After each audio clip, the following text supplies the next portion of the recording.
নমস্কাৰ মই ভাস্কৰ জ্যোতি বৰাই আপোনালোক সকলোকে আজিৰ বিতৰ্কলৈ স্বাগতম জনাইছে শেহতীয়াকৈ আমাৰ দেশত এক নতুন বিতৰ্কৰ জোৱাৰ উঠিছে জ্ঞানবাপী মছজিদক লৈ হোৱা বিতৰ্ক আমি সকলোৱে গম পাইছো ইতিমধ্যে ন্যায়ালয়ত বিচাৰাধীন হৈছে আৰ্কিঅলজিকেল সাৰ্ভে অফ ইণ্ডিয়াই তাৰ জৰীপ কৰিছে আৰু তাৰ পিছতে দেখা গৈছে যে এই বিতৰ্ক আকৌ আৰম্ভ হৈছে কুতুব মিনাৰক লৈ কুতুব মিনাৰ ৰজা বিক্ৰমাদিত্যই নিৰ্মাণ কৰা বুলি এজন প্ৰত্নতত্ত্ববিদে দাবী কৰিছে আৰ্কিঅলজিকেল সাৰ্ভে অফ ইণ্ডিয়াৰ এজন আঞ্চলিক সঞ্চালক ধৰমবীৰ সিঙে শৰ্মাই দাবী কৰিছে যে কুতুব মিনাৰ আচলতে নিৰ্মাণ কৰিছিল ৰজা বিক্ৰমাদিত্যই একেদৰে তাজমহলৰ ভূমিৰ লৈ বিতৰ্ক আৰম্ভ হৈছে একেদৰে দেশৰ কেইবাটাও ইছলাম ধৰ্মীয় লোকৰ উপাসনাস্থলীক লৈ দাবী উত্থাপন হৈছে যে পূৰ্বতে সেই স্থানসমূহ হিন্দু ধৰ্মাৱলম্বীৰ উপাসনাস্থল আছিল সেই সময়ৰ পৰম্পৰাগত উপাসনা পদ্ধতি মতে তাত উপাসনা কৰা হৈছিল এই কেইটা বিষয় আৰু শেহতীয়াভাৱে যথেষ্ট চৰ্চা হৈছে আকৌ আজি ওলাইছে যে মথুৰাত শ্ৰীকৃষ্ণৰ জন্মস্থানক লৈও বিতৰ্ক আৰম্ভ হৈছে কিন্তু প্ৰশ্ন আহি পৰে হঠাৎ কিয় ইছলাম ধৰ্মাৱলম্বী লোকসকলৰ উপাসনাস্থলীক লৈ এই বিতৰ্কৰ সৃষ্টি হৈছে কিয় সকলোৱে সেয়া পূৰ্বতে হিন্দুৰ আছিলে বুলি দাবী উত্থাপন কৰিছে ইয়াৰ অন্তৰালত কি আছে সেইটো কিন্তু বিশেষভাৱে আলোচনা কৰিবলগীয়া তাৰ প্ৰেক্ষাপটত অসমৰ সমাজ জীৱনতো অসমৰ ইতিহাসতো তেনেকুৱা অধ্যায় সন্নিৱিষ্ট হৈ আছে নেকি তাকো কিন্তু আমি চাবলগীয়া তেনেকুৱা অধ্যায় অসমৰ সমাজ জীৱনত বা আমাৰ প্ৰত্নতাত্ত্বিক স্থানসমূহত হয়তো যদি আকৌ কোনোবাই দাবী উত্থাপন কৰে তাত কিবা আচৰিত হ'বলগীয়া আছেনে নিশ্চয়কৈ নাই সেই ঘটনাও যে নঘটিব তেনেকুৱা দাবীও নাহিব বুলি আমি অন্ততঃ আজিৰ দিনটোত ক'ব নোৱাৰোঁ এই বিষয়ে আলোচনা কৰাৰ বাবে মিলিত হৈছোঁ আমাৰ লগত আছে বিজেপিৰ মিডিয়া পেনেলিষ্ট জয়ন্ত কুমাৰ গোস্বামী আন এজন যুৱ লেখক তথা অধিবক্তা সাদ্দাম হুছেইন আৰু খন্তেক সময়ৰ পিছতে আমাৰ মাজত উপস্থিত হ'ব মুফতি নছিৰুদ্দিন আহমেদ জয়ন্ত কুমাৰ গোস্বামী যে শেহতীয়াভাৱে জ্ঞানবাপী মছজিদ কুতুব মিনাৰকে ধৰি সকলো ক্ষেত্ৰতে এই দাবী উত্থাপন হৈছে কিয় আমি সবিশেষ আলোচনা কৰিম কিন্তু হঠাৎ এই দাবী উত্থাপন কিয় হৈছে চাওক এই দাবী উত্থাপন আজিৰ নহয় এই দাবীৰ উত্থাপন নিশ্চিতভাৱে যুগৰ পূৰ্বতে হৈছে প্ৰথমতে যেনেকৈ ৰাম মন্দিৰৰ যে স্থান সেই স্থানত বাবৰি মছজিদ তাত নিৰ্মাণ কৰা হ'ল বাবৰৰ দিনত হয় সেই তেনেকুৱা ধৰণে মথুৰাৰ যদি কথা চাই তেতিয়াহ'লে ভগৱান শ্ৰীকৃষ্ণৰ যি জন্মস্থলী মথুৰা সেই কংসৰ কাৰাগাৰ সেই সপ্ত কাৰাগাৰৰ দুটা কাৰাগাৰ আজি তাত বাছি আছে বাকি অংশটো তাক ধ্বংস কৰি তাত মছজিদ নিৰ্মাণ কৰা হৈছিল গতিকে পৰৱৰ্তী সময়ত এই ধৰণৰ সামগ্ৰিকভাৱে অসম ভাৰতবৰ্ষৰ বিভিন্ন যে উপাসনাস্থলীসমূহে আক্ৰমণকাৰীসকলে বিভিন্ন সময়ত তাক ধ্বংস কৰিছিল আৰু ধ্বংস কৰি পৰৱৰ্তী সময়ত তেওঁলোকৰ নিজা উপাসনাস্থলী হিচাপে আমাৰ প্ৰতিষ্ঠা কৰিছিলে আমাৰ যি স্বাভিমান ভাৰতীয় সত্তা ভাৰতীয় যে সভ্যতা সংস্কৃতি এই ভাৰতীয় সভ্যতা সংস্কৃতিক নিক্ষেপ কৰিছিলে আৰু ভাৰতীয় সভ্যতা সংস্কৃতি নিক্ষেপ কৰিবৰ কাৰণে তেওঁলোকে এক পৰিকল্পিতভাৱে কাম কাজ কৰিছিলে কেৱল সেই নহয় কেইবাশ বছৰ আগতে সেই পৰিকল্পনা তেওঁলোকে কৰিছিলে নিশ্চিতভাৱে আছিলে আজি আক্ৰমণকাৰী হিচাপে আজি বাবৰ আমাৰ ইয়ালৈ আহিছিলে আলাউদ্দিন খিলজি আমাৰ ইয়ালৈ আক্ৰমণকাৰী হিচাপে আহিছিলে আমাৰ কেৱল মাত্ৰ আমাৰ মন্দিৰ ধ্বংস কৰাই নহয় আমাৰ সভ্যতা সংস্কৃতি ধ্বংস কৰাই নহয় আমাৰ যে হিন্দু সভ্যতাৰ লগত জড়িত থকা আমাৰ যি জনসাধাৰণক তেওঁ ধৰ্মান্তৰকৰণৰ জৰিয়তে এক পাশ্চাত্যৰ সংস্কৃতিৰ কাৰণে এক আৰবিক সংস্কৃতিক এই ভাৰতবৰ্ষত প্ৰতিষ্ঠা কৰিবৰ কাৰণে তেওঁলোকৰ এক পৰিকল্পিত যি চিন্তা আৰু চেতনা এই ধৰণে আগবাঢ়ি গৈছে কিন্তু নিশ্চিতভাৱে প্ৰশ্নটো হঠাৎ এই দাবী কিয় উত্থাপন আজি হঠাৎ দাবী নহয় ৰাম মন্দিৰৰ দাবী আজি পূৰ্বৰ দাবী আজি মথুৰাৰ দাবী আমাৰ দাবী পূৰ্বৰ দাবী আজি জ্ঞানবাপী মন্দিৰৰ যে সন্মুখত যি আপোনাৰ যি কাশী বিশ্বনাথ মন্দিৰৰ যি কৰিডৰ এই কাশী বিশ্বনাথ মন্দিৰৰ সন্মুখৰ দ্বাৰত যি নন্দী ভগৱানে যে শিৱৰ ফালে চাই আছিলে সেই নন্দী ভগৱানৰ সেই দাবী নিশ্চিতভাৱে এক দীৰ্ঘদিনীয়া দাবী আৰু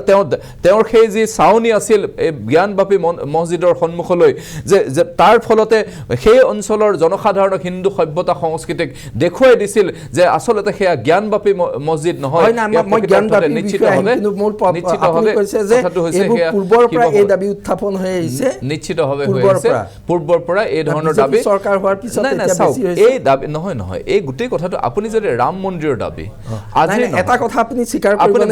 বৰ্তমান আপোনালোকৰ দল ক্ষমতাত থকাৰ পিছত এই প্ৰৱণতা অধিক বৃদ্ধি হৈছে এইটো আপুনি মানি ল'ব এটা কথা চাওক প্ৰৱণতা আজিৰ তাৰিখত পোহৰলৈ আহিছে আজিৰ তাৰিখত ব্যাপকভাৱে পোহৰলৈ আহিছে কিন্তু ইয়াৰ যি দাবী এই দাবী নিশ্চিতভাৱে সেই এই যি পুঞ্জীভূত দাবী এই পুঞ্জীভূত দাবী নিশ্চিতভাৱে সেই অঞ্চলসমূহৰ সেই হিন্দু সভ্যতাৰ চেতনা সভ্যতা সংস্কৃতিৰ চেতনা থকা সেই ব্যক্তিসকলে নিশ্চিতভাৱে যুগান্তৰ ধৰি এই দাবী উত্থাপন কৰি আহিছে হয় সাদ্দাম হুছেইন যে শেহতীয়াভাৱে যি বিতৰ্কৰ সৃষ্টি হৈছে যে এই বিতৰ্কৰ অন্তৰালত কিবা উদ্দেশ্য আছে বুলি ভাবে নেকি উদ্দেশ্যটো তেওঁলোকৰ আছে নিশ্চিতভাৱে উদ্দেশ্য আছে আৰু উদ্দেশ্য নাথাকিলে তেনেকুৱা ধৰণৰ অদ্ভুত বিতৰ্ক এই সময়ত নকৰিলেহেঁতেন বিজেপিৰ মিডিয়া পেনেলিষ্ট তেখেতে কৈছে যে পূৰ্বৰে পৰাই তেওঁলোকে এই দাবীবোৰ কৰি আহিছে পূৰ্বৰে পৰা কেতিয়া দাবী কৰিলে আমিতো বিজেপিৰ চৰকাৰ 2014 চনৰ আগত এনেকুৱা দাবী আমি কেতিয়াও দেখা নাই এনেকা ধৰণৰ কথা বতৰা ভাৰতবৰ্ষৰ কোনো ঠাইত আলোচনা হোৱা নাছিলে কোনো ইতিহাসত লেখা হোৱা নাই গতিকে যিটো বস্তু ইতিহাসত নাই আমি কত পঢ়িবলৈ পোৱা নাই শুনিবলৈ পোৱা নাই কোনো কেতিয়াও কাৰো মুখত আলোচনা হোৱা নাই সেই বিষয়টো আকৌ পূৰ্বৰ পৰা কেনেকৈ হ'ব পাৰে আজি তেওঁলোকে কৈছে জ্ঞানব্যাপী মছজিদৰ তাত তলত আপোনাৰ কি কয় শিৱ মন্দিৰ শিৱলিংগ আছে এনেকুৱা দাবী এটো আৰু মানে প্ৰত্যেক জায়গাতে কৰি আছে আপোনাৰ ৰাম মন্দিৰ সম্পৰ্কে আৰু মানে বাবৰি মছজিদ সম্পৰ্কে যেটো ৰায় দিছে আদালতে হয় হেতু কোৰ্টে কি কৈছে কোৰ্টে কৈছে এটো হিন্দু ধৰ্মৰ মানুহে তাতে বিশ্বাস কৰে কিন্তু তেওঁলোকে একো প্ৰমাণ দাখিল কৰিব পৰা নাই গতিকে এতিয়া তেওঁলোকে বিশ্বাস কৰিব বাবৰি মছজিদ ইতিমধ্যে মীমাংসা হৈছে তেওঁলোকৰ বিশ্বাসৰ ভিত্তিত তেওঁলোকে দাবী কৰে যে আমি বিশ্বাস কৰো সেই জায়গাত ৰাম মন্দিৰ আছিল আৰু সেই বিশ্বাসৰ ভিত্তিতে তাতে আচলতে আপোনাৰ তেখেতে এজন অধিবক্তা মই এজন আইনৰ ছাত্ৰ হিচাপে মই ক'ব পাৰো যে বাবৰি মছজিদৰ যেটো ভাৰ্ডিক্ট হেতু কিমান মানে যুক্তিসংগত আইনসংগত সেইটো আচলতে মীমাংসাৰ কাৰণে এটা চিৰদিনৰ কাৰণে এটা মীমাংসা হোৱাৰ কাৰণে আমি সেই ৰায়টোক আমি আদৰণি জনাইছো এতিয়া কথা হল তেওঁলোকে কৈছে যে কুতুব মিনাৰ আপোনাৰ ৰজা বিক্ৰমাদিত্য বনাইছে নিৰ্মাণ কৰিছিল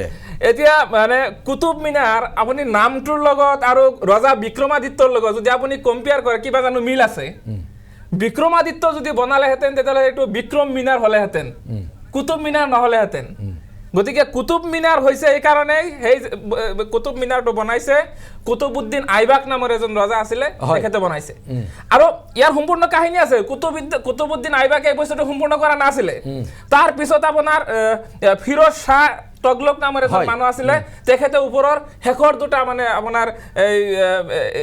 ষ্টৰেজ আপোনাৰ সম্পূৰ্ণ কৰিছিলে গতিকে ইমানবোৰ ইতিহাস থকাৰ পিছতো তাৰ পিছত যদি তেখেতসকলে কয় যে আমি অমুকটো দাবী কৰিছো তমুকটো দাবী কৰিছো তেখেতসকলে দাবী কৰিলেই বা ৰাইজে মানি ল'ব নেকি আমি মানি ল'ম নেকি কেতিয়াও মানি নলয় আপোনালোকে নিশ্চিতভাৱে ইতিহাসে মানি নলয় ভাৰতবৰ্ষৰ মানুহে মানি নলয় এইটো আমি কেনেকৈ মানি ল'ব পাৰো অদ্ভুত ধৰণৰ কথা আমাৰ মাজত উপস্থিত হৈছে মুফতি নছিৰুদ্দিন সাহেব মুফতি সাহেব আপোনাক আমাৰ এই অনুষ্ঠানলৈ স্বাগতম জনাইছোঁ শেহতীয়াভাৱে জ্ঞানব্যাপী মছজিদৰ পৰা আৰম্ভ কৰি কুতুব মিনাৰলৈকে যি বিতৰ্ক হৈছে আমি সবিশেষ আলোচনা কৰিম আপুনি কি ভাবে এই বিতৰ্ক হ'বলগীয়া পৰিস্থিতি আছিলে জানো আমাৰ এই ধৰ্মীয় উপাসনাস্থলীসমূহক লৈ প্ৰথম মই আপোনাক স্বাগতম জনাইছোঁ আপোনাৰ চেনেলকো স্বাগতম জনাইছোঁ মোৰ আগত দুজন পেনেলিষ্ট আছে তেওঁলোকে কথা পাতিছে যদিও মই অকণমান দেৰিকৈ আহিছোঁ প্ৰথমে মই ক্ষমা বিচাৰিম যে মোৰ ট্ৰেফিক জাম হোৱাৰ কাৰণে দেৰি হৈছে যি বিষয়ত আপুনি কথাখিনি পাতিছে মই অকণমান শুনিছোঁ আহি আৰু যি বিষয়ে বৰ্তমান ৰাজ্যত চলি আছে এনেকুৱা এটা বিষয় নহয় যি বিষয়ক লৈ বিতৰ্ক কৰিব পাৰি যদি সঁচাকৈ সেয়া শিৱলিংগ হয় তেতিয়াহ'লে কোৰ্টে জাষ্টিচ কৰিব কোৰ্টৰ ফালৰ পৰা মানুহ নিৰ্ধাৰণ কৰা হৈছে তেওঁলোকে চোৱা চিতা কৰিছে যদি সঁচাকৈ শিৱলিংগ হয় তেতিয়াহ'লে ক'বলগীয়া একো নাই বিতৰ্ক কৰিবলগীয়া কিয় নাই আৰু যদি শিৱলিংগ নহয় তেতিয়াহ'লে কি হ'ব পানীৰ ফৱাৰা হ'ব আৰু আজিৰ তাৰিখত যিমান দূৰলৈকে মই ঘূৰিছোঁ আৰু মই যিমান শিৱলিংগ দেখিছোঁ এনেকুৱা শিৱলিংগ কেতিয়াও দেখা নাই শিৱলিংগৰ আগত চাৰিটাকৈ ফাট মেলা জেগা তাৰ মাজেদি এটা ফুটা আছে তাৰ পৰা পানী ওলোৱা জেগা এই ধৰণৰ শিৱলিংগ যদি ক'ৰবাত কোনোবা জেগাত বনাইছে সেইটো বেলেগ কথা মই নাজানো কিন্তু ইতিহাসত বা কেতিয়াও আমি এনেকুৱা শিৱলিংগ দেখা নাই যাৰ ওপৰত যি ধৰণৰ আমি শিৱলিংগটো এটা দেখা পাই আছোঁ এয়া এটা বিতৰ্ক কৰিব লগা কিছু এনেকুৱা ব্যক্তি থাকে যিসকলে ইছ্যু এটা বনাই লৈ চৰকাৰক সহায় কৰাৰ কাৰণে যে যেতিয়া নেকি চৰকাৰবোৰ ফেলাৰ হৈ যায়, ৰাজ্য চৰকাৰে হওক বা ষ্টেট কি বোলে আপোনাৰ কেন্দ্ৰ চৰকাৰে হওক, তেওঁলোক যেতিয়া ফেলাৰ হয়, তেওঁলোক যেতিয়া ৰাইজৰ হকে কাম কৰিব নোৱাৰে, ৰাইজক দিয়া প্ৰতিশ্ৰুতিত সম্পূৰ্ণভাৱে তেওঁলোক আহিব নোৱাৰে, তেতিয়া তেওঁলোকে কিছুমান ইছ্যু ওলাই দি মানুহবিলাকক কনভাৰ্ট কৰাৰ কাৰণে, ৰাইজক কনভাৰ্ট কৰাৰ কাৰণে এই ধৰণৰ ইছ্যুবিলাক ওলাই দিয়ে। মই অনুভৱ কৰোঁ এইটো এটা মাত্ৰ ইছ্যু, আৰু যদি এই ইছ্যুটো ওলাই দি মাত্ৰ খালি কনভাৰ্ট কৰিব বিচাৰিছে জনগণক, তেতিয়া মই জনগণক তেওঁলোকক ক'ম যে আপোনালোক সতৰ্ক হওক, এই ধৰণৰ ইছ্যুত আপোনালোকে কি পতিয়ান নাযাব, কাৰণ এয়া কোৰ্টত দ্বাৰস্থ হৈছে, কোৰ্টে ইয়াক চাব। মোৰ প্ৰশ্নটো অকল জ্ঞানবাপীক লৈয়ে নহয়, তাৰপিছত কুতুব মিনাৰ আহিলে, আন কেইবাটাও প্ৰসংগ আহিছে যে আপুনি উল্লেখ কৰা যে জনসাধাৰণক প্ৰকৃত ইছ্যুৰ পৰা মনোযোগ আঁতৰাবৰ কাৰণে এই কাম কৰিছে, আৰু ইয়াত কেতিয়াও বিতৰ্ক হ'বলগীয়া নহয় নেকি? এয়া বিতৰ্ক হ'বলগীয়া নহয়, হয় ইয়াক বিতৰ্কৰ ষ্টেজলৈ লৈ আহে কিছু ব্যক্তি আছে, যিসকল ব্যক্তি কিছু না কিছু মুনাফা আছে, লাভালাভ আছে, তেওঁলোকৰ নিজকে তেওঁলোকে স্থাপন কৰাৰ কাৰণে তেওঁলোকে এই ধৰণৰ কিছুমান কাম কৰে। আজি আমি দেখিবলৈ পাইছোঁ যিসকল ব্যক্তিয়ে এই ধৰণৰ এটা বাতাবৰণ সৃষ্টি কৰিব বিচাৰিছে, যি বাতাবৰণৰ জৰিয়তে হিন্দু মুছলমানৰ ভিতৰত এটা সংঘাত লগাব বিচাৰিছে, ইয়াৰ জৰিয়তে তেওঁলোকে মুনাফা ল'ব বিচাৰিছে। মই নকওঁ যে ৰাজনীতি ইয়াতে নাই, ইয়াতেও ৰাজনীতি আছে, ৰাজনীতিয়ে বিচাৰিছে যে কিবাকে মুছলমান হিন্দুৰ ভিতৰত সংঘাত লাগক, আনেৱালা যিবোৰ আমাৰ ইলেকশ্যন আছে, কেন্দ্ৰৰ ইলেকশ্যনেই হওক বা ৰাজ্যসমূহৰ ইলেকশ্যনেই হওক, তাতে যাতে আমালোকৰ ফায়দা পਹੁঁচে। আৰু এইটো দেখা গৈছে, যেতিয়াই ইলেকশ্যন আহিছে তেতিয়াই নতুন নতুন ইছ্যুবিলাক ক্ৰিয়েট কৰা হৈছে। ইয়াৰ আগতো দেখিছোঁ অসমৰ যেতিয়া নেকি ইলেকশ্যন হৈছে, অসমত যি অৱস্থা আছিলে, আজি দেখিব লাগে আজিৰ সময়ত যি এটা বাতাবৰণ সৃষ্টি কৰিছে, বানপানীয়ে মানুহক যি অৱস্থা হৈ ঠেলি লৈ গৈছে, তাৰ ওপৰত কোনো ধৰণৰ আলোচনা নাই, তাৰ ওপৰত যি ধৰণৰ পদক্ষেপ ল'ব লাগে নাই। কিন্তু এইবোৰ বস্তু কুতুব মিনাৰ, ক'ত জ্ঞানবাপী মছজিদত আপোনাৰ শিৱলিংগ ওলাল। আজি যোৱা 2 দিন আগতে মই চাইছোঁ এজন জ্ঞানবাপী মছজিদৰ ওচৰৰ এজন হিন্দু ব্যক্তিয়ে, বয়োজ্যেষ্ঠ ব্যক্তিয়ে তেওঁ কৈ আছে, আমি সেই মছজিদলৈ গৈছোঁ, খেলিছোঁ, সেই মছজিদত আমি যোৱা অহা কৰিছোঁ, কেতিয়াও আমি শিৱলিংগ দেখা নাই, এইটোক আমি ফৱাৰা বুলিয়েই জানো। তেওঁলোকে নিজে স্বীকাৰ কৰিছে। আজি আমি তাক লৈ কাজিয়া কৰি আমাৰ ভিতৰত এটা মনোমালিন্য সৃষ্টি কৰাটো মই কেতিয়াও নিবিচাৰোঁ। মই বিচাৰোঁ এইটোৰ সমাধান হ'ব, যিহেতুকে কোৰ্ট আছে, কোৰ্টক আমি বিশ্বাস কৰোঁ, কোৰ্টৰ প্ৰতি আমাৰ আহ্বান থাকিব, তেওঁলোকে সত্য জাষ্টিছ কৰি তেওঁলোকে আমাৰ সন্মুখত এটা তাৰ সত্যতা ওলাই আনিব বুলি, দাঙি ধৰিব বুলি মই বিশ্বাস কৰোঁ। কোৰ্টক যিহেতুকে আমি বিশ্বাস কৰোঁ, কোৰ্টৰ ফেচলালৈকে আমি চাই থাকিব লাগে। জয়ন্ত গোস্বামী, যে জ্ঞানবাপীৰ প্ৰসংগটো আদালতৰ বিচাৰাধীন হৈ আছে, হয় এখেতে কৈছে, মুফতি চাহেবে কৈছে যে এই সমগ্ৰ বিষয়বোৰ এক উদ্দেশ্য প্ৰণোদিতভাৱে এটা মহলে উত্থাপন কৰি আনিছে, কিন্তু আপুনি ইয়াৰ যুক্তিসন্মত বুলি কৈ আছিলে, কিন্তু মুফতি চাহেবৰ মতে উদ্দেশ্য প্ৰণোদিতভাৱে এটা মহলে ইয়াক উত্থাপন কৰি আনিছে। চাওক, মূল কথাটো হ'ল কি যে যদি কোনোবাই মথুৰালৈ গৈছে তেতিয়াহ'লে দেখা পাব যে মথুৰাত শ্ৰীকৃষ্ণৰ যি জন্মস্থলী কংসৰ কাৰাগাৰ, কংসৰ কাৰাগাৰৰ মাত্ৰ 2টা চেল, অৰ্থাৎ কাৰাগাৰৰ 2টা অংশহে মাত্ৰ আছে, বাকী অংশটো তাত মছজিদ বনোৱা হ'ল, ঔৰংজেবে বনালে। একেটা সময়তে তাতকৈ অকণমান আগলৈ যদি যায় তেতিয়াহ'লে আপুনি দেখিব যে তাত সেই শ্ৰীকৃষ্ণৰ যি গোপ গোপীসকলৰ যি তাত ৰাসক্ৰিয়াৰ যি জাগা, সেই বৃন্দাবনৰ যি পোহৰাই ৰখা সেই গম্বুজ, সেই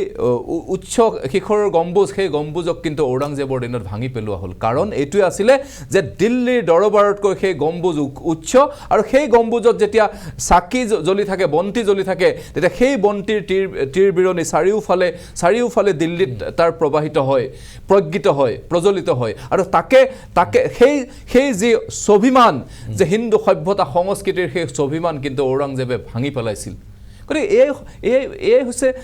এই হৈছে আমাৰ যোৱা তিত্তক বুৰঞ্জী, এক সভ্যতা হননৰ বুৰঞ্জী। গতিকে এইসকল আক্ৰমণকাৰীয়ে বিভিন্ন সময়ত ভাৰতবৰ্ষলৈ আহি সেই আমাৰ যি ঐতিহ্যমণ্ডিত, আমাৰ যি অনুষ্ঠানসমূহ, আমাৰ যি সভ্যতা সংস্কৃতিৰ ধ্বজাবাহক ধ্বংস কৰিছিল। নালন্দা তক্ষশিলা কি ধ্বংস কৰা নাছিল? নালন্দা তক্ষশিলা যি বিশ্ববিদ্যালয়, যিটো সময়ত পাশ্চাত্যৰ দেশৰ লোকসকলে যিটো সময়ত সভ্যতাৰ পোহৰ দেখা নাছিলে, সেই সময়ত নালন্দা আৰু তক্ষশিলাৰ দৰে বিশ্ববিদ্যালয় এইখন ভাৰতবৰ্ষৰ ভাৰতীয় সংস্কৃতিত উদ্ভাসিত হৈছিলে। প্ৰজ্ঞাৰ চেতনা বিশ্বক বিয়পাই দিছিলে। নিশ্চিতভাৱে সেই নালন্দা আৰু তক্ষশিলাৰ সেই ঐতিহ্য ঔৰংজেবে জ্বলাই দিয়া নাছিল। এইবিলাক কি ইতিহাসে নকয়? এই ধৰণৰ কথা বতৰা প্ৰত্যেকটো সময়ত হিন্দু সভ্যতা সংস্কৃতিক এইসকল আক্ৰমণকাৰীয়ে বিভিন্ন চল চাতুৰিৰে তাক ধ্বংস কৰিলে আৰু কেৱল মাত্ৰ মন্দিৰ গম্বুজ ধ্বংস কৰাই নহয় একেটা সময়তে আমাৰ যি হিন্দু সভ্যতা সংস্কৃতিৰ লগত বিজড়িত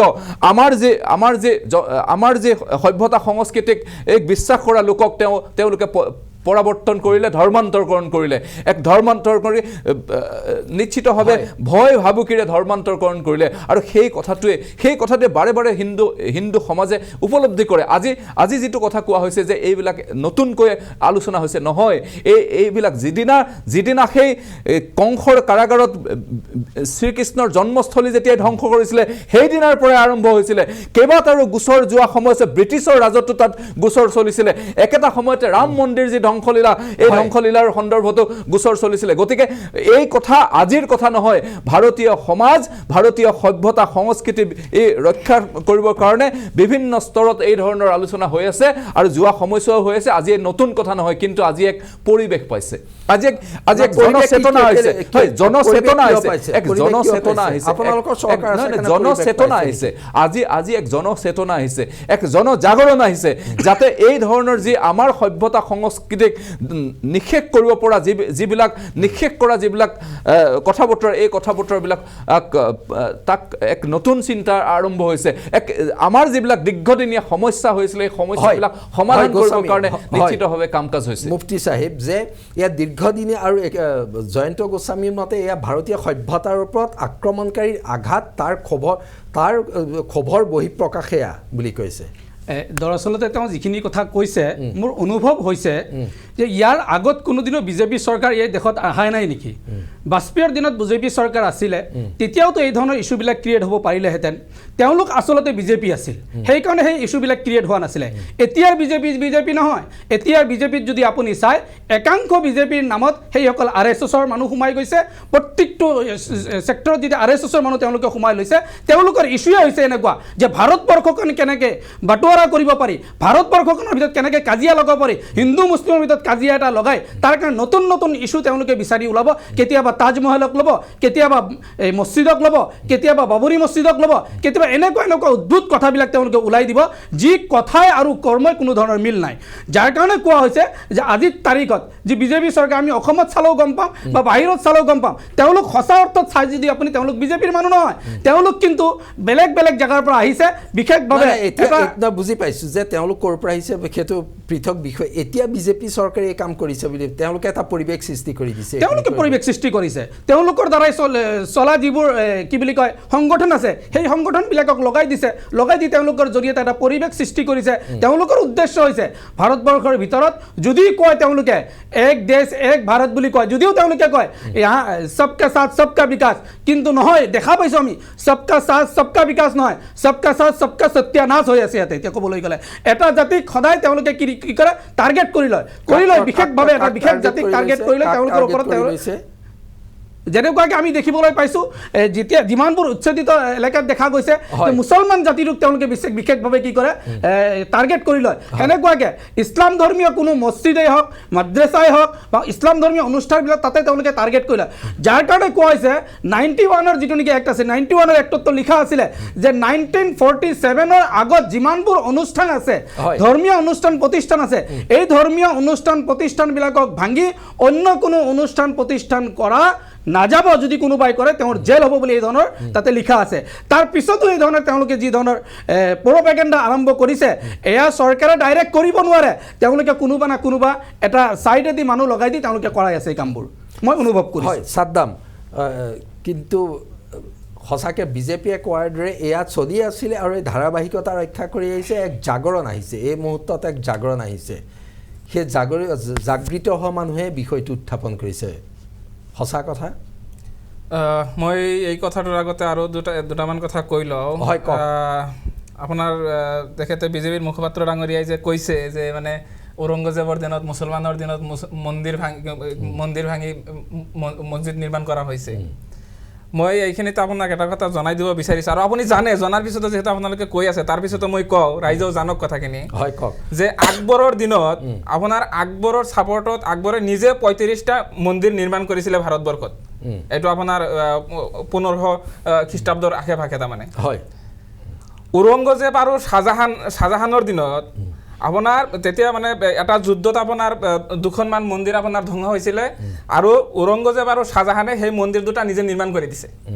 তাৰপিছত আপুনি ক'ব নেকি যে মুছলমানৰ দিনত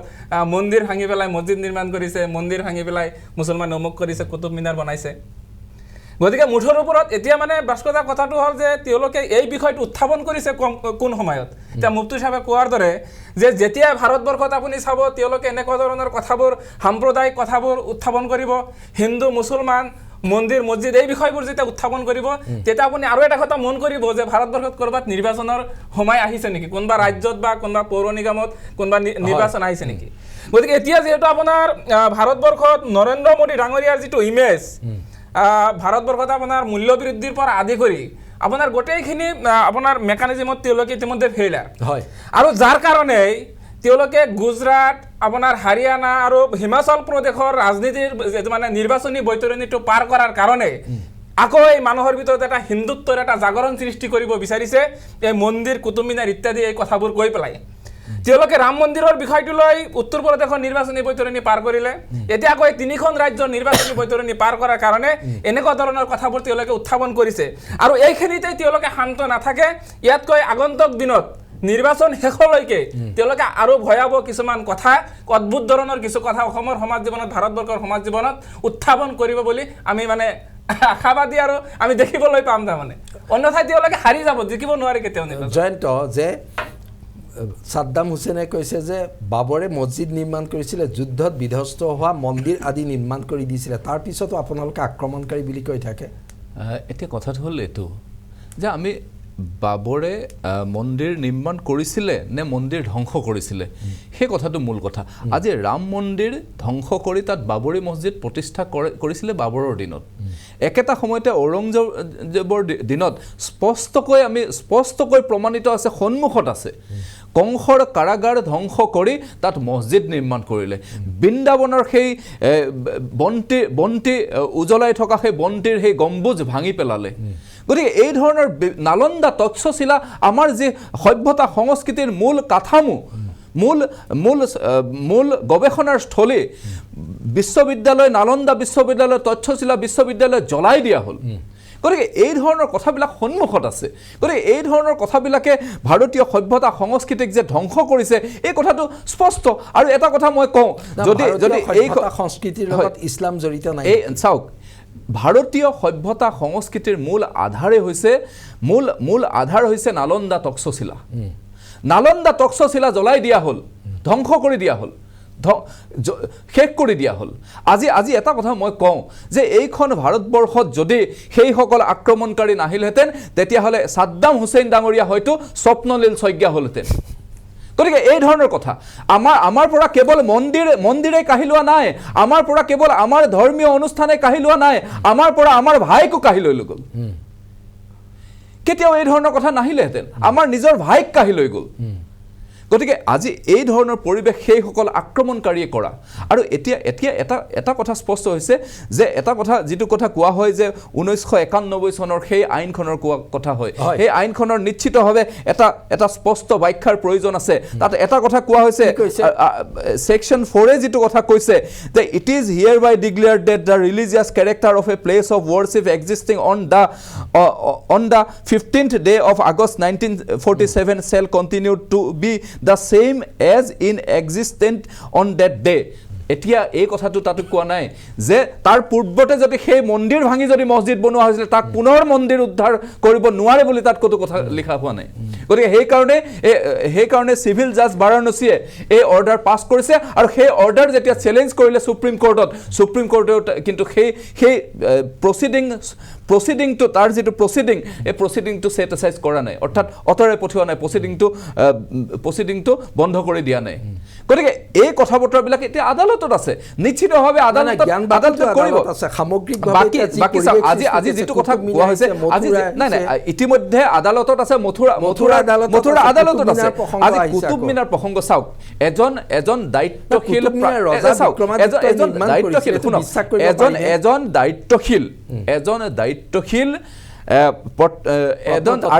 আৰ্কিঅলজিষ্টে কোৱা কথা, দায়িত্বশীল আৰ্কিঅলজিষ্টে কোৱা কথা, নিশ্চিতভাৱে সেই সন্দৰ্ভত গৱেষণা হ'ব লাগে। কাৰণ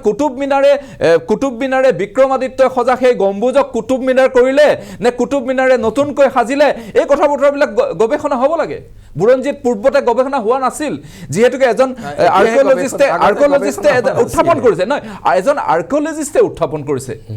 এজন দায়িত্বশীল বিষয়াই উত্থাপিত কৰিছে। সেই আৰ্কিঅলজিষ্টটো ভাৰতীয় জনতা পাৰ্টীৰ নহয়। গতিকে এই ধৰণৰ কথা মতাদৰ্শৰ হ'ব পাৰে, মতাদৰ্শৰ হ'ব পাৰে, কোন মতাদৰ্শৰ ডাঙৰ কথা নহয়। এটা বিষয় আলোচনালৈ আহিছে, বিষয় আলোচনা হোৱাত কি আপত্তি আছে? গৱেষণা হোৱাত কি আপত্তি আছে? হয়, গৱেষণা হোৱাত কোনো আপত্তি নাই। ইতিহাস সদায় গৱেষণাৰ বস্তু। ইতিহাস নিশ্চিতভাৱে গৱেষণাৰ এটা সময়ত এই ধৰণে ভবা গৈছিল, পৰৱৰ্তী সময়ত বেলেগ ধৰণে ভাবিব পাৰে। শাসনত থকা হিচাপে আপোনালোকে গৱেষণা কৰিব লাগিছিল অসমৰ পৰা বানপানী কেনেকৈ নোহোৱা কৰিব পাৰি। আপোনালোকে গৱেষণা কৰিব লাগিছিল ভাৰতবৰ্ষৰ মূল্য বৃদ্ধি কেনেকৈ কমাব পাৰি। আপোনালোকে গৱেষণা কৰা নাই। প্ৰথমে মই ক'ব বিচাৰিম, তেওঁ যিখন এক পঢ়িছে তাতে আচলতে তেওঁলোকে বিচাৰি এনেকুৱা কিছুমান বস্তু লয় যে তাতে এটা বস্তু তেওঁ কৈছে যে ক'ৰবাত ধৰ্মীয় অনুষ্ঠান ভাঙি অন্য ধৰ্মীয় অনুষ্ঠান যদি বনাইছে সেই কথাখিনি অহা নাই। তেওঁলোকে এইটো বিচাৰিছে নেকি যে এই কথাবিলাক য'ত নাই সেই ধৰণৰ কামবিলাকে আমি কৰি দেখাম সমাজৰ ভিতৰত, যিহেতুকে এক্টত লিখা নাই যে মন্দিৰ ভাঙি মছজিদ বনাইছে বা মছজিদ ভাঙি মন্দিৰ বনাইছে, এই কথাবিলাক যিহেতুকে নাই, গতিকে আমি এনেকুৱা এটা ইছ্যু ক্ৰিয়েট কৰি দিওঁ যে সেইখিনি যি মছজিদটো আমি ভাঙিব বিচাৰিছোঁ, তাত মন্দিৰ বনাব বিচাৰিছোঁ, গতিকে সেই মছজিদটো আগতে মন্দিৰ আছিলে, গতিকে নতুনকৈ মছজিদ বনোৱা হৈছে। সেই ধৰণৰ কথা তেওঁলোকে যদি ভাবিছে তেতিয়াহ'লেতো এটা বেলেগ কথা, তেওঁলোকে ভাবা কথাটো, তেওঁলোকৰ ভাবা এইটো তেওঁলোকৰ নিজৰ আইডিঅলজি হ'ব। কিন্তু আচল আইডিঅলজি যদি চাবলৈ যোৱা যায় যে এইখন ভাৰতবৰ্ষত কেতিয়াও মুছলমানে হিন্দুৰ লগত কেতিয়াও যুঁজা নাছিলে আৰু কেতিয়াও হিন্দুৱে মুছলমানৰ লগত যুঁজা নাছিলে। এই নতুন আইডিঅলজি তেওঁলোকৰ, আৰু তেওঁলোকে আজি কৈছে আজি গৱেষণা কৰিব লাগে যে ইয়াৰ আগত কোনো গৱেষক নাছিলে নেকি, তেওঁলোকে গৱেষণা কৰা নাছিলে নেকি, এতিয়া নতুনকৈ গৱেষণা কৰিব লাগে। যি গৱেষণাটো হ'ব RSSৰ তেওঁলোকৰ থিয়ৰী মতে, RSSে দিয়া থিয়ৰী মতে তেওঁলোকে গৱেষণা কৰিব, বিজেপিয়ে দিয়া থিয়ৰী মতে তেওঁলোকে গৱেষণা কৰিব। যি থিয়ৰী মতে গৱেষণা কৰিবলৈ যায়,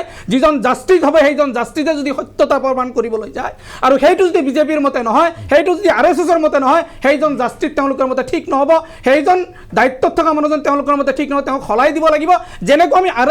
NRCৰ সময়ত দেখা পাইছিলোঁ যে অসমত হাজেলাৰ ক্ষেত্ৰত এই কথা কৰা হৈছে, হাজেলাক তেওঁলোকে উঠাইছিলে, তেওঁলোকে কৈছিলে হাজেলা এজন ব্যক্তি ভাল মানুহ, যিজন হাজেলাই নেকি NRC কাম শেষ কৰাৰ পিছত কোৱা হ'ল এইজন হাজেলাই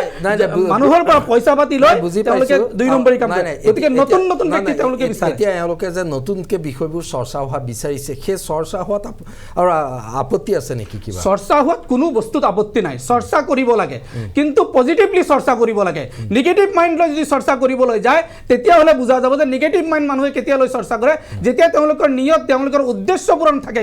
তেওঁলোকে কিবা এটা উদ্দেশ্য পূৰণ কৰিবৰ কাৰণে সেই কামটো কৰিব বিচাৰে, তেওঁলোকৰ উদ্দেশ্য ভুল থাকে, তেতিয়াহে তেওঁলোকে এই ধৰণৰ কথা ক'ব পাৰে। এতিয়া তেওঁলোকৰ নিশ্চয় কিবা এটা উদ্দেশ্য আছে। আমি যেনেকৈ কৈছিলোঁ যে তেওঁলোকৰ সন্মুখত কোনোবা এটা জেগাত ইলেকশ্যন আছে, ইলেকশ্যনক তেওঁলোকে সন্মুখত ৰাখি এই ধৰণৰ ইছ্যুবিলাক ক্ৰিয়েট কৰিছে। আৰু ইছ্যু ক্ৰিয়েট হ'ব, নতুনকৈ নহয়, আৰু কেইটামান ইছ্যু ক্ৰিয়েট হ'ব, আপোনালোকে চাব অতি সোনকালে। যি ইছ্যুৰ জৰিয়তে কৰা হ'ব, তেওঁলোকে বিচাৰি আছে হিন্দু মুছলমান এটা কাজিয়া লাগক, কিন্তু আমি বিচাৰিছোঁ, আমি কৈছোঁ প্ৰতিজন ব্যক্তিকে যে কোনো হিন্দু মুছলমান যিসকল সচেতন ব্যক্তি নাগৰিক আছে তেওঁলোকে কেতিয়াও কাজিয়া নকৰে। এইকাৰণেই তেওঁলোকে কাজিয়া নকৰে, তেওঁলোকে জানে অসমৰ নহয় ভাৰতৰ এটা সভ্যতা আছে, আৰু ভাৰতৰ সভ্যতাটো হৈছে হিন্দু মুছলিম শিখ ইছাই, আমি একেলগে আছোঁ, একেলগে বসবাস কৰিছোঁ, প্ৰতিজনে প্ৰতিজনৰ ধৰ্মগ্ৰন্থক আমি সন্মান কৰিছোঁ, প্ৰতিজনে প্ৰতিজনৰ ধৰ্মক আমি সন্মান জনাইছোঁ। এয়া আমাৰ সাতম পৰকীয়া এটা সভ্যতা। এই সভ্যতাক যদি কোনো মানুহে বিনষ্ট কৰিব বিচাৰে তেওঁ নিজে বিনষ্ট হৈ যাব, তেওঁ নিজে তছনছ হৈ যাব, তেওঁ কেতিয়াও ছাকচেছ হ'ব নোৱাৰে। আমাৰ বিশ্বাস আছে এই বিষয়বোৰ উত্থাপনকাৰীসকলে সভ্যতা বিনষ্ট কৰিবলৈ বিচাৰিছে,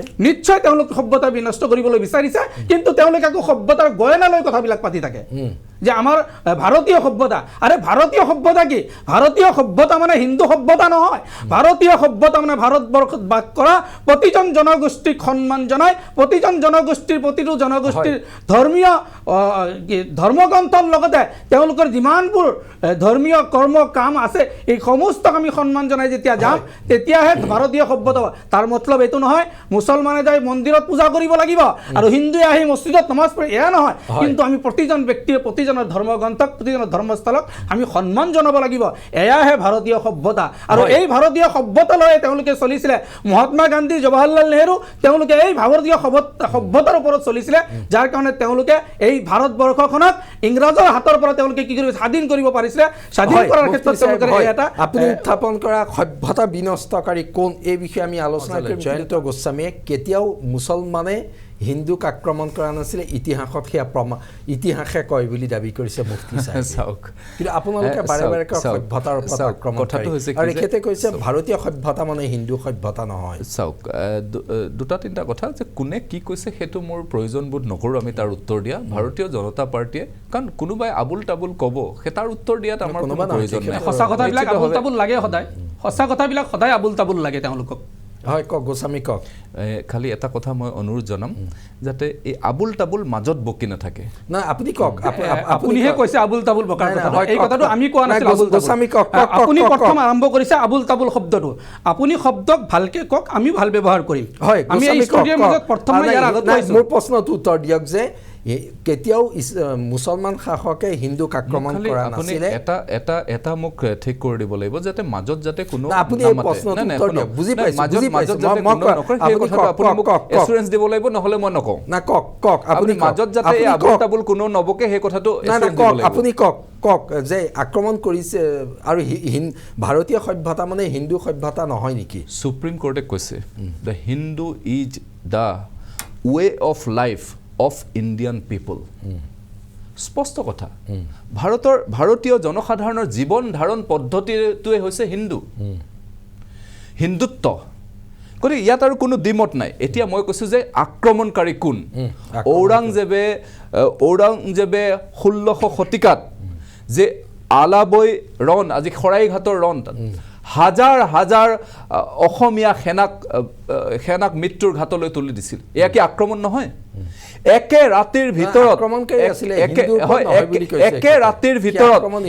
ৰাতিৰ ভিতৰত কালা পাহাৰে মা কামাখ্যা মন্দিৰ ধ্বংস কৰিবলৈ আহিছিলে এয়া কি আক্ৰমণ নহয় হিন্দু সভ্যতাৰ ওপৰত আক্ৰমণ নহয়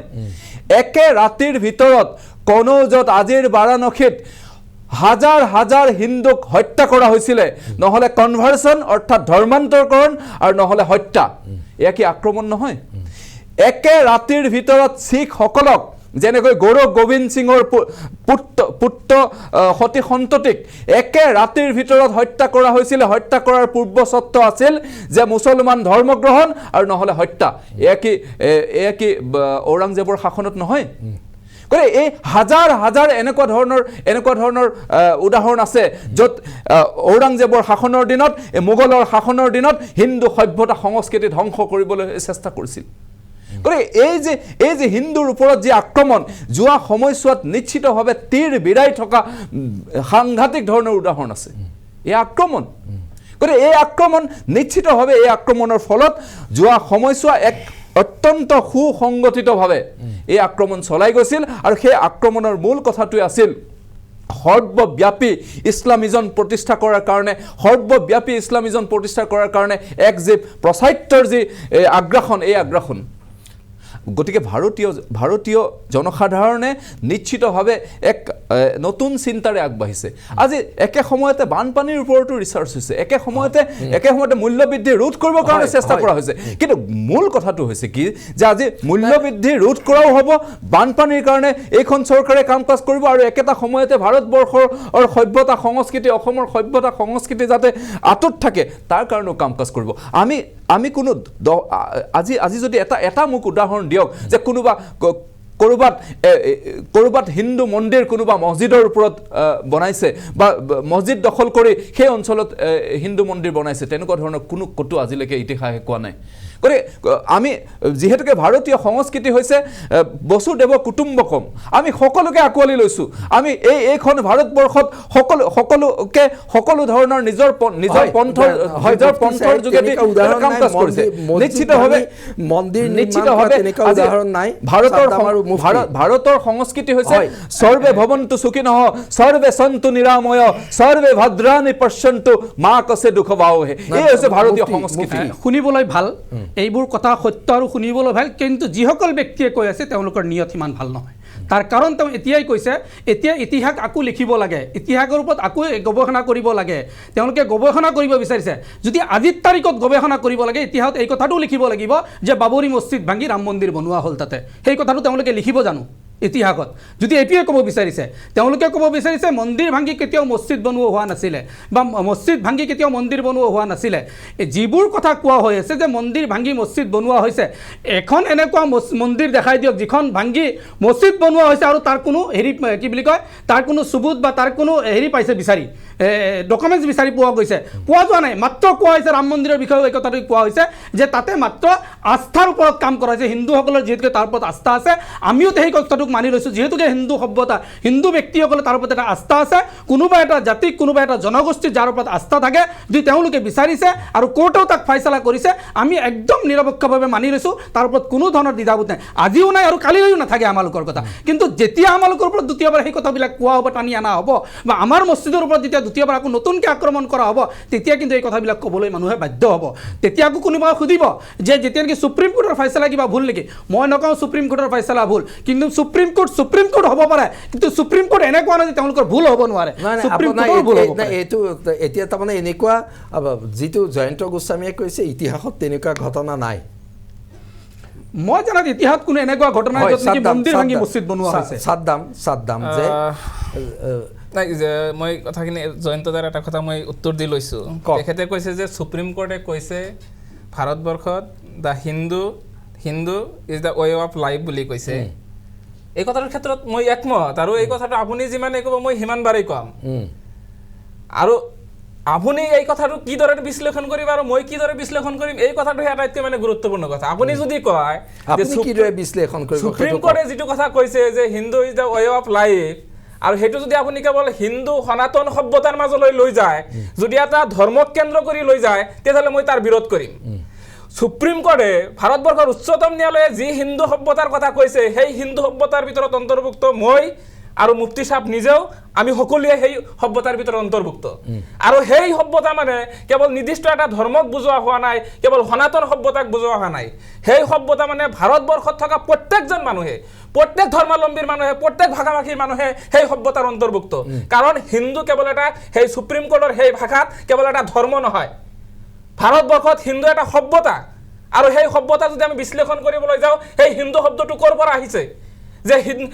হিন্দু নদীৰ পাৰত আপোনাৰ যিবোৰ মানুহ বসবাস কৰি আছিলে, সেই শব্দটোৰ পৰাই আজি ভাৰতবৰ্ষত হিন্দু এই শব্দটোৰ মানে অৱতাৰণা হৈছে। আৰু সেই নদীৰ পাৰত কেৱল মুছলমান মানুহে নাছিলে, হিন্দু মানুহে নাছিলে, তাতে বিভিন্ন ধৰ্মাৱলম্বীৰ মানুহে আছিলে। আৰু সেই বিষয়টোক আজি আপোনালোকে কেৱল এটা ধৰ্মকেন্দ্ৰিক আলোচনা কৰি আছে, কেৱল এটা ধৰ্ম নিৰ্দিষ্ট হিন্দু এটা ধৰ্মক বুজাই আছে, আৰু যাৰ কাৰণে আমি সেই হিন্দু সভ্যতাৰ আমি বিৰোধ কৰোঁ। আৰু আগৰ দিনৰ যি আপোনালোকে হিন্দু আৰু হিন্দু সভ্যতাটো, আপোনালোকে হিন্দু সভ্যতাটো জানিবলৈ হ'লে আপোনালোকে ভাৰতবৰ্ষৰ হিন্দু স্বামী বিবেকানন্দক আপোনালোকে পঢ়া উচিত, আপোনালোকে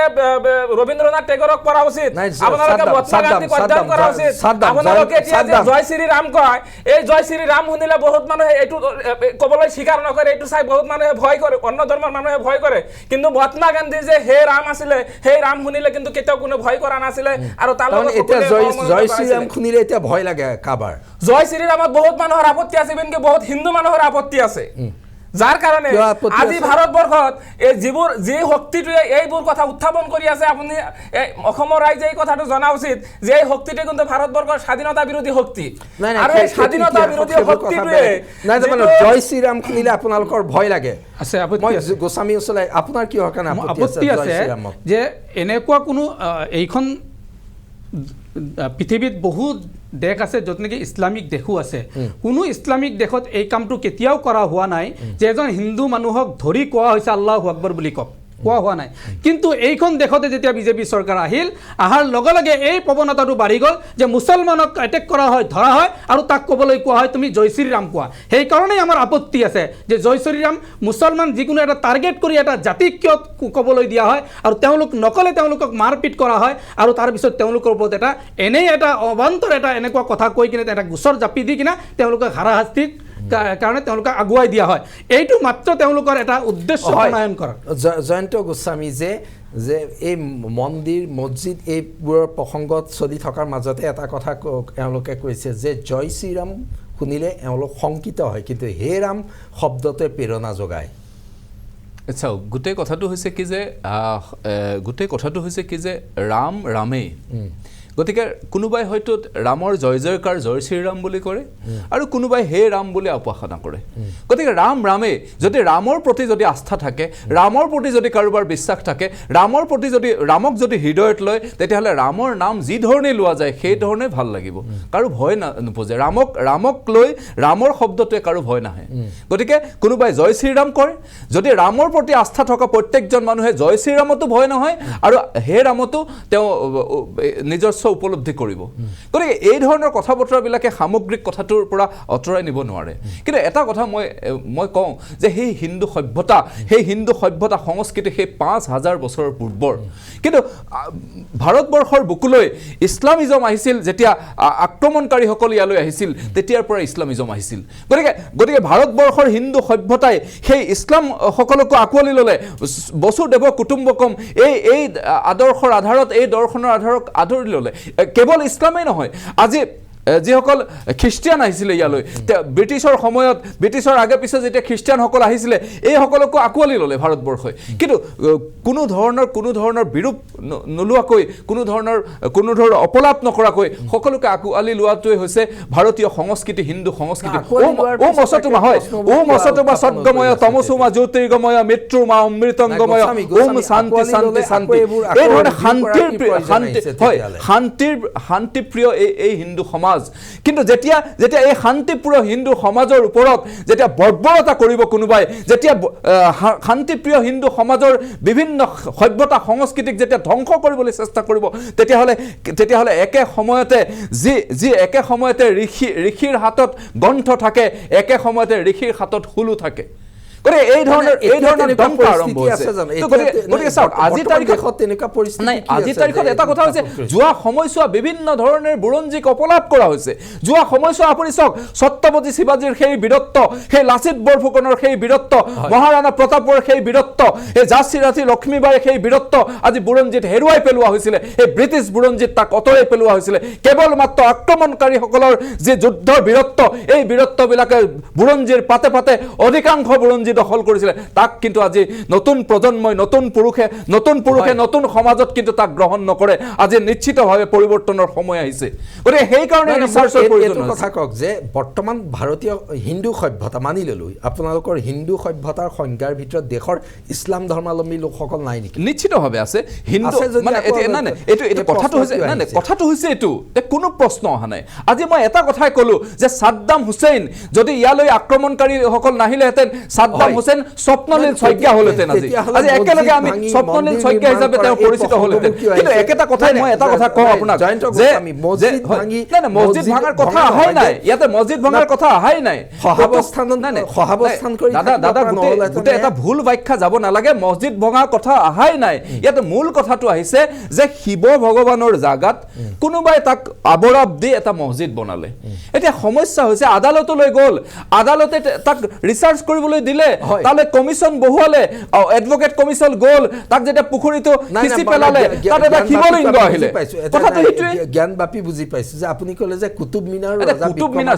কুতুব মিনাৰৰ গোটেই কথা বতৰাবিলাক কুতুব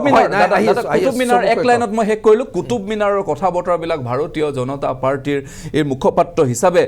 আজি এই মুহূৰ্তত আপোনাক মই কুতুব মিনাৰ সম্পৰ্কত মই একো নিৰ্দিষ্ট ব্যাখ্যা কৰিব নোৱাৰোঁ এইকাৰণে কৰিব নোৱাৰোঁ বিষয়টো আহিছে এজন আৰ্কিঅলজিষ্টে উত্থাপন কৰিছে বিষয়টো চৰ্চা হ'ব পৰৱৰ্তী সময়ত দলীয় স্থিতি আহিব কিন্তু একেটা কথাই মই এটা কথা কওঁ যে আজিৰ তাৰিখত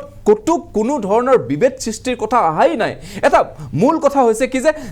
যাতে আমাৰ যে সভ্যতা সংস্কৃতি যাতে অটুট থাকে আমাৰ সেই বিকশিত হিন্দু সভ্যতা যাতে যি সুপ্ৰিম কোৰ্টে কৈছে যে Hindu is not a religion it is a